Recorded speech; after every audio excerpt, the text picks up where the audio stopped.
Днес ще ви разкажа за реалното проявление на родовата терапия в живота ни.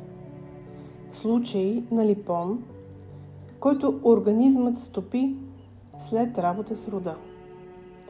Пред вас говори родов терапевт Павлина Дянкова.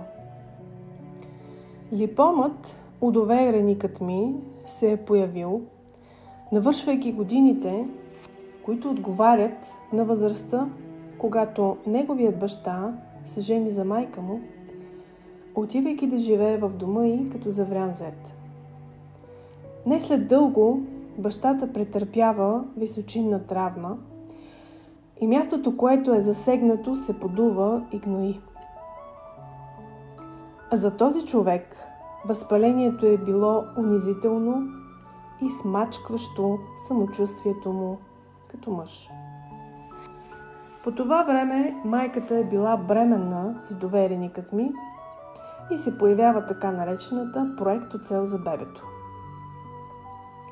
Емоционалният конфликт за появата на липом е от рода на: чувствам се обезценен като мъж в дома си или на мястото, където пребивавам. Моят довереник напипва масно топче, което расте и с годините му създава дискомфорт. И което топче се появява на същото място, където е била травмата от падане у баща му, станала причина за самообезценяването му като мъж. След приложена родова терапия, на съзнателна връзка с бащата и връщане към него на личният му емоционален конфликт, липомът започна да намаля, докато с времето напълно се стопи. Останал е единствено лек белег, който сякаш казва: помни, че е имало такъв емоционален конфликт, за да не се повтаря в идните поколения. Настъпилото изцеление, което ви описах, е по действителен случай от моята практика като родов терапевт.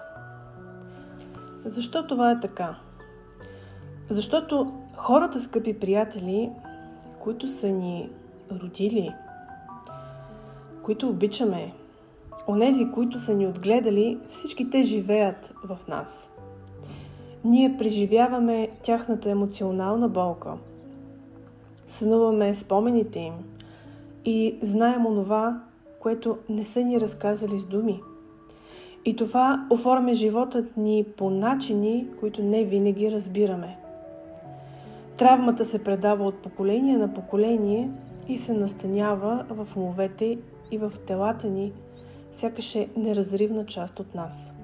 Всички тези семейни тайни и заплитания ни пречат да разгърнем пълния си потенциал и създават пропаст между нашите желания и възможности и ни преследват като фантомни образи. Родовата терапия, анализът на рода ни, помага да открием връзките между нашите житейски проблеми и емоционалното родово наследство, което всички носим.